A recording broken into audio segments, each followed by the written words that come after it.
अगर किसी व्यक्ति को कई दिनों से तेज बुखार आ रहा हो, खांसी रुकने का नाम न ले रही हो, सांस फूल रही हो, सीने में भारीपन या दर्द महसूस हो रहा हो और शरीर में बहुत ज्यादा कमजोरी आ गई हो, तो यह केवल सामान्य सर्दी खांसी नहीं हो सकती।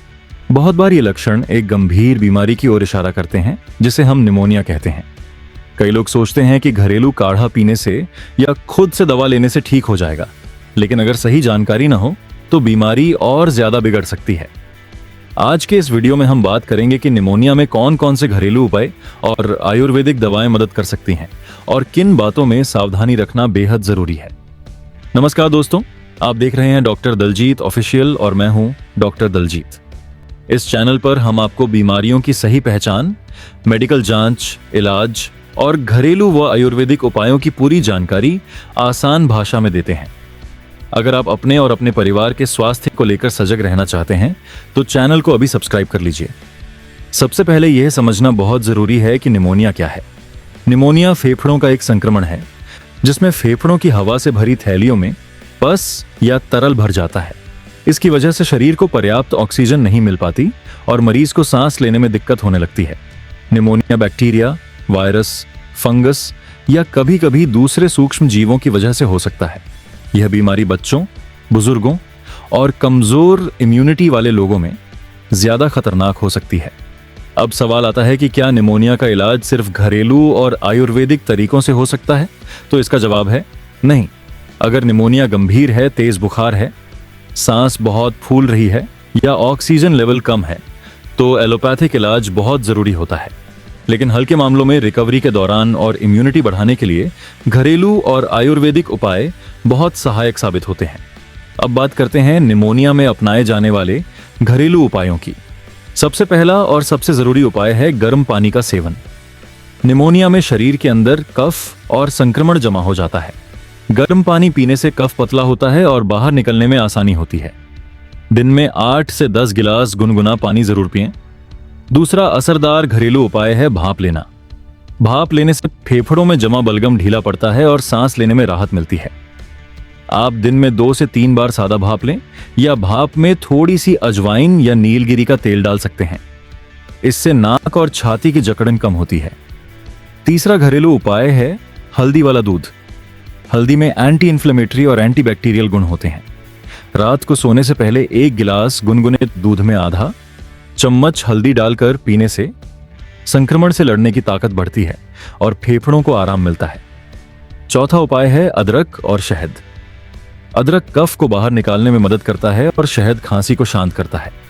1 चम्मच अदरक का रस और 1 चम्मच शहद मिलाकर दिन में 2 बार लेने से खांसी और सीने की जकड़न में राहत मिलती है। पांचवां घरेलू उपाय है तुलसी। तुलसी के पत्तों में प्राकृतिक एंटीबायोटिक गुण होते हैं। 5 से 7 तुलसी के पत्तों को उबालकर उसका काढ़ा बनाकर पीने से इम्यूनिटी बढ़ती है और फेफड़ों के संक्रमण में फायदा मिलता है। अब बात करते हैं आयुर्वेद के अनुसार निमोनिया के इलाज की। आयुर्वेद में निमोनिया को कफ और वात दोष से जुड़ी बीमारी माना जाता है। आयुर्वेद का उद्देश्य सिर्फ बीमारी को दबाना नहीं, बल्कि शरीर की प्रतिरोधक क्षमता को मजबूत करना होता है। आयुर्वेद में सितोपलादी चूर्ण बहुत प्रसिद्ध दवा मानी जाती है। यह खांसी, बलगम और सांस की समस्या में काफी असरदार होती है। इसे शहद के साथ लेने से ज्यादा फायदा मिलता है, लेकिन मात्रा डॉक्टर की सलाह से ही लें। तालीसादी चूर्ण भी निमोनिया में उपयोगी माना जाता है। यह कफ को कम करता है और फेफड़ों की कार्यक्षमता को बेहतर बनाता है। यह दवा भी आयुर्वेदिक डॉक्टर की सलाह से ही लेनी चाहिए। वसाका यानी अडूसा आयुर्वेद की एक बहुत महत्वपूर्ण औषधि है। वसाका के पत्तों का रस या उसका काढ़ा खांसी और सांस की तकलीफ में काफी लाभ देता है। यह बलगम को पतला करता है और सांस लेने में आसानी करता है। गिलोय को आयुर्वेद में अमृत कहा गया है। गिलोय इम्यूनिटी बढ़ाने में बहुत मदद करती है। निमोनिया से उबरते समय गिलोय का काढ़ा लेने से शरीर जल्दी रिकवर करता है और बार बार संक्रमण होने का खतरा कम होता है।